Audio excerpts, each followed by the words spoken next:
Memphis rapper Pooh Shiesty is no longer in federal custody, according to his attorney. Pooh Shiesty is officially home from federal prison, and the internet can't stop talking about it. Everyone's scratching their heads wondering how this even happened. The Memphis rapper was supposed to be behind bars until April 2026, but here he is, walking free in October 2025. That's more than 6 months early, and fans are buzzing with questions. Did Pooh cut a deal? Did someone pull strings? Or is there something way deeper going on behind closed doors? Let's rewind this wild story. From how Pooh Shiesty ended up in federal prison, to how he managed to come home early when nobody saw it coming. Okay, right here, man. Do not judge me on him calling him Pooh Shiesty, because we know his name is Pooh Shiesty. You feel me? And on top of him saying Pooh Shiesty, he spelled the name completely wrong. You feel what I'm saying? But allegedly this video right here, man, is supposed to be about Pooh Shiesty, aka Pooh Shiesty. You know what I'm saying? In this video, it's supposed to be some linked tapes, man. It's supposed to be some linked tapes that proves that he snitched. I know a lot of y'all don't like that. A lot of y'all might come for it if the video make it to your viewing and things like that. Y'all might be like, man, whatever. You feel what I'm saying? But you know what you can do, man? Jump in the comments, leave some comments, and while you at it, hit that thumbs up. Let's get to the video. His real name is Lontrell Williams Jr., but the streets of South Memphis know him as Pooh Shiesty. And when I say South Memphis, I'm talking about one of the rawest, most dangerous neighborhoods in America. This isn't your average hood. This is a place where seeing your first friend get shot before you hit 15 is sadly normal. Memphis has more than 100 active gangs packed into a city of just over 500,000 people. Hey, before we keep going, I want y'all to let me know, man, is Memphis getting worse than Chicago? Because I'm starting to hear that, you know what I'm saying, Memphis is starting to it's getting worse than Chicago, and I need to know if it's true or not, so let me know. That's roughly 14,000 gang members roaming the same streets daily. It's like a war zone disguised as a city, where respect can cost your life. You've got the Bloods, the Crips, and a dozen smaller local sets, all fighting for control. And if you even look at the wrong dude sideways, it could be the last look you ever take. But here's where Pooh's story hits different. His father, Lontrell Williams Sr., wasn't just another hustler on the block. Nah. He was a rapper himself, known as Mob Boss, and he even founded his own label called Mob Ties Records. That meant from day one, Pooh was surrounded by two powerful worlds, the rap game and the street life, both pulling him in opposite directions. But the streets won first. In 2004, when Pooh was just 4 years old, his father was arrested as an accessory to the murder of a local radio DJ. 3 years later, things got even worse. Cops raided the house and found cocaine, weed, ammunition, and $10,000 cash. His dad got hit with trafficking charges and sent away again. So before Pooh even learned his ABCs properly, his father had already been locked up for murder and running a full-blown trap house. That's the reality that molded him. Survival first, trust second. By the time Pooh turned 11, that street energy had already sunk deep into his blood. He caught his first robbery charge at just 11 years old. Yeah, 11. That same year, he got kicked out of middle school for allegedly bringing a gun to school. When he was 14, he got arrested again. But because he was still a minor, the details were kept sealed. His mom, desperate to save her son, tried sending him off to Texas for a few years to escape the Memphis chaos. But the moment his dad came home from prison, Pooh was right back in the city like nothing happened. The streets had a hold on him, and he wasn't about to let go. But then came the shift: music. Pooh didn't start taking rap seriously until after high school. Before that, he dreamed of being a basketball player. He was athletic, focused, and believed sports could be his way out. But when the hoop dreams started fading, the mic started calling. Along with his close friends, he formed Choppa Gang, a crew that blended street life with raw Memphis sound. In 2018, Pooh started recording tracks with his friend Big 30, and their chemistry was undeniable.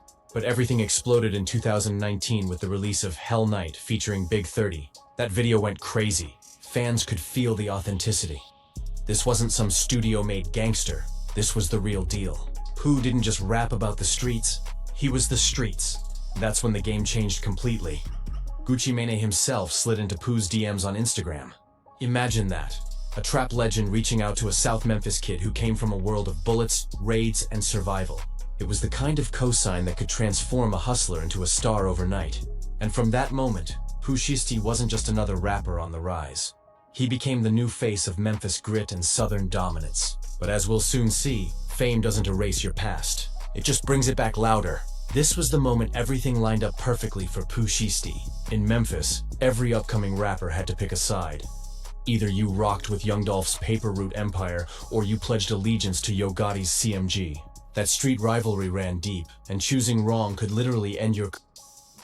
I ain't trying to start no beef, no war. We already been through enough of that. But y'all make sure that y'all get in them comments, man, and put rest in peace, you know what I'm saying, to Dolph, you know what I'm saying, or who y'all rock with, man. Just put in there who y'all rock with, you know, since we talking about, we did just bring up Gotti and Young Dolph, you know, gotta throw that in there. Rest in peace to Young Dolph, you know, and any other fallen soldiers. But make sure that y'all jump in there, man, you know, put something in the comments. Just do it. Just put something in the comments, man. Career or your life. But Gucci Mane? He gave Pooh a third option, a way out of that local war zone. When Gucci offered him a spot on 1017 Records, it was like getting a golden ticket straight out of Memphis politics. By April 2020, Pooh was officially signed to Gucci's 1017 label under Atlantic Records, and that move changed his entire trajectory. He dropped Still Remember with Gucci himself, then kept the momentum rolling by linking up with Lil Baby and his Day One, Big 30. But the record that blew the roof off everything was Back in Blood featuring Lil Durk. Bro, that track didn't just chart, it erupted. For sure. It hit number 13 on the Billboard Hot 100 and racked up hundreds of millions of streams. Overnight, Pooh Shiesty went from being just another name in Memphis to one of the most talked about rappers in the entire country. But success didn't come without chaos. And here's where it gets wild. Pooh had the talent, the hits, the major label machine, the money, and the fame. But he couldn't shake off that street mentality. Even while cashing checks from Atlantic Records, he was still living like the trap days never ended. Reports and street talk started flying. Robberies, shootouts, and neighborhood beefs that wouldn't die down. It was like he was trying to balance being a rap star and a street soldier at the same time. His biggest problem? The Memphis politics he thought he escaped found their way back to him. Pooh had ongoing tension with EBG, a North Memphis crew that wasn't backing down. On Back in Blood, he straight up taunted them, bragging about taking their guns. EBG's own rapper, Jizzle, fired back with a remix, and that track turned into a full-blown war anthem. Not long after, EBG's E-Grizzle got shot in the arm, and Pooh hit social media laughing, posting about how the dude couldn't even walk now. The streets were watching, and so were the feds. This all went down while Pooh Shiesty had a platinum record and was signed to one of the biggest labels in hip-hop. He was living every rapper's dream: fame, money, luxury cars, and street respect. But behind the shine, he was making choices that would completely destroy everything he built. It all changed on October 9th, 2020. That's the day Pooh made the decision that would eventually land him in federal prison. He pulled up to Bay Harbor Islands, Florida, driving a rented McLaren, supposedly to meet up with some guys who were selling him sneakers and weed. Sounds harmless enough, right? But what happened next turned that casual deal into a full-blown armed robbery. According to the court documents, Pooh and two members of his Choppa Gang crew showed up ready to handle business. But things took a dark turn fast. Everything seemed smooth at first. Handshakes, small talk, normal vibes. Until one of Pooh's boys suddenly whipped out a Draco while another pulled a handgun. Shots went flying. Chaos broke out in seconds. One of the supposed sellers got hit, but by some miracle, he survived the attack. And here's where the whole operation fell apart. Big time. While speeding away from the scene, Pooh accidentally dropped a Louis Vuitton bag filled with more than $30,000 in cash. That's not just bad luck, that's reckless. When police arrived, they found the bag and started investigating where the money came from. And guess what? They traced it straight back to Pooh using his own Instagram posts. Detectives matched the serial numbers on the recovered bills to photos Pooh had posted online, where he was flexing with the same stacks of cash. Literally, his own social media clout chasing became the evidence that put him at the crime scene. Whoa, so that's how Pooh Shiesty got caught, man? He got caught because he used the same, he was flexing with the same money on Instagram. Like the police ain't watching? Like the feds ain't looking? You mean to tell me you gonna be that slow to want to do that, bro? Like you really just gave them all the evidence? Man, it make no sense. Now I see why you went in. You know what I'm saying? On top of, of course, the situation that went down, but you was flexing with the money. Don't flex with the money, man. We just learned that. Yeah, proof is right here. Don't flex with the money. They watching. They watching. The bag, the bills, the posts. Everything lined up perfectly for the feds to say, "We got him!" But the madness didn't stop there. Just months before the robbery, on May 30th, 2020, Pooh got into another wild incident, this time at King of Diamonds, one of Miami's most famous strip clubs. Witnesses said he was walking around the club holding thick stacks of cash when some of it slipped from his pockets onto the floor. Naturally, club-goers rushed to grab the money, and that's when everything exploded. Reports claim Pooh got furious. Security tried to escort him out, but instead of cooling down, he allegedly pulled out a pistol and fired a shot, hitting a security guard in the leg. Cameras were rolling, witnesses were screaming, and police wasted no time locking him up. Since he was already out on bond for the Florida shooting, the judge instantly revoked his bail. At that point, Pooh Shiesty wasn't just a rap star. He was a wanted man in 2 states, facing serious federal time, and the empire he built was crumbling right before his eyes. Once the judge revoked his bond, it was over. Pooh Shiesty had to sit in that cell until his trial was done. No exceptions. And when the feds stepped in, everything got way more serious. These weren't small-town charges anymore. This was big-league federal business. They hit Pooh with discharging a firearm during a violent crime, conspiracy, and robbery. And if you know how the feds work, you already know what that means. They don't play fair, and they rarely lose. The federal conviction rate is around 95%. Once they come knocking, it's almost guaranteed time behind bars. By 2022, the case had dragged on long enough, and Pooh finally made a calculated move. He pleaded guilty to the conspiracy charges to cut his losses. The court sentenced him to 63 months in federal prison. That's 5 years and 3 months, with an official release date of April 25, 2026. For most people, that would have been the end of the story. But somehow, here we are in October 2025, and Pooh is already home, free, smiling, and posting online again. So how did he pull this off? Most folks think federal time means you serve every single day, no shortcuts. But that's not exactly true anymore. Over the past few years, new laws and programs have created loopholes, and Pooh was smart enough to use all of them. First off, he earned what's called good conduct time credits. Federal inmates can shave up to 54 days per year off their sentence for good behavior. It doesn't sound like much, but over a 63-month stretch, that adds up to months of freedom. But the real secret weapon? The First Step Act. This law lets inmates earn even more time off their sentence by completing educational and rehabilitative programs.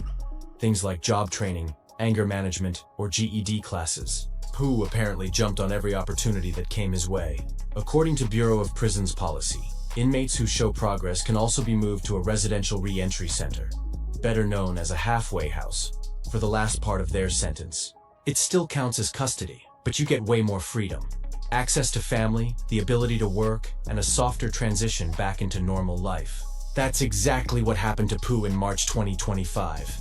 He was transferred to a halfway house as part of his re-entry plan. Then came the biggest twist. The BOP, Bureau of Prisons, recently issued new directives to speed up early releases for qualifying inmates. Basically, they wanted to clear space and fully implement the new laws that reward good behavior and program completion. Pooh Shiesty was one of the lucky ones who met all the qualifications at the perfect time. Now here's something most people miss. Not every inmate qualifies for early release. The BOP has a strict list of disqualifying crimes, mostly involving murder, sexual assault, or major trafficking. Pooh's charges, firearm discharge and conspiracy, were serious, but not disqualifying. That opened the door for him to rack up time credits, move to a halfway house, and eventually earn his early release. But it wasn't all smooth sailing. Sources say that after his transfer to the halfway house in March, something went wrong. The details are foggy, but reports suggest he might have violated a rule or had some administrative issue that sent him back to federal custody temporarily. Whatever happened, it didn't last long. And now, as of October 2025, Pooh Shiesty is officially free. He managed to beat his original release date by more than 6 months. All thanks to a mix of discipline, calculated moves, and those new BOP policies favoring re-entry over punishment. So what does this mean for Pooh's career? That's the million-dollar question. The rap game doesn't wait for anybody. 3 years in prison can feel like a lifetime in this industry. By the time you get home, the sound, the trends, and even your fans might have moved on. But Pooh's situation is a little different. He's not coming home forgotten. He's coming home to a loyal fan base, a label that never abandoned him, and a legend like Gucci Mane still backing him 100%. 1017 Records is still one of the biggest forces in trap music, and the streets haven't stopped bumping his old tracks. On top of that, rappers who do real time often come home with bigger hype than when they left. Fans crave that authenticity, that I really lived this energy. Pooh's release has already sparked massive buzz across social media, with everyone waiting to see if he can reclaim his throne or if prison changed Him for good. One thing's for sure. He's got a second chance, and the whole world's watching what Pooh Shiesty does next. Now that Pooh Shiesty is finally home from prison, he's got new stories to tell. And the world is waiting to see if he's truly changed or just ready to jump back into chaos again. This is the real test. Did he actually learn from what he just went through? Because let's keep it real. Pooh didn't go to federal prison for some mastermind operation. He went down over reckless, avoidable, flat-out dumb decisions. He was robbing people when he was already cashing legit checks from Atlantic Records. He was walking into strip clubs with guns, risking everything for ego. And worst of all, he was flexing online with the same money that literally got traced back to his crimes. Every move he made screamed success, but every choice he made screamed self-destruction. At the end of the day, Pooh's story is the clearest example of how success and the streets just don't mix. You can't have one foot in the industry and one in the gutter, because eventually one side's gonna drag you down. He had it all. The talent, the label deal, the hits, the money, the fame, everything a Memphis kid could ever dream of. But he couldn't shake that South Memphis mentality, that urge to prove he was still the same street dude, even when the world already knew his name. And what's wild is that both of the incidents that ruined his freedom were completely preventable. If he had just stayed focused on the music, on building his legacy, instead of trying to show the world he was still about that life, none of this would have happened. But that's the trap so many young rappers fall into today. They think they have to keep proving they're real, even after they've already made it. The problem? The feds are smarter now, and they're watching everything. They're pulling evidence from Instagram posts, tracking serial numbers on cash stacks, and building entire cases from a rapper. But right there, man, that last little minute of the video right there is the most important thing. I feel like that he said, the feds is watching, Instagram, TikTok, Twitter, all this type of, social media, YouTube, all these social medias, man, so when you do certain stuff, make sure you stand off the line, especially if you still living that street life, man. Make sure you stay off the line, stop posting your money, stop posting this and that. Don't nobody need to know what you got. Don't nobody need to know what you got, because the only person that's looking at what you got mainly is gonna be the police and the person that's trying to get your goofy ass. I'm gonna say it, so make sure you tighten up, man. Make sure whoever watching this, make sure y'all boys and girls, ladies and gents, start tightening up, man. Stop flexing, stop showing what you got. His own flex videos. It's not paranoia, it's reality. Every post, every story, every caption can and will be used against you. Hopefully Pooh took that time behind bars to think. He's still young, he's still talented, and if he can finally separate himself from that street energy, he could dominate the game all over again. The fans still love him, and the label still believes in him. But staying free? That's the real challenge now, because the truth is, the streets don't forget, and neither do the feds. They'll both be watching to see what he does next. Will Pooh Shiesty make the most of his second chance and write a comeback story for the ages? Or will he end up right back where it all started, behind bars? Real talk. It's good to see him out, alive, and breathing freedom again. Let's just hope this time, Pooh's ready to play it smart and keep his focus on music, not mayhem. Stay locked in, subscribe, and turn... Yeah, see, that's what I'm saying, man, because I'm just gonna throw this in there real quick and then we gonna end the video, man. That's just like my boy Finesse 2 times, man. The boy is already back in jail, and y'all make sure y'all come back, because that's gonna be the next video that I get ready to react to. Until next time, I'm out.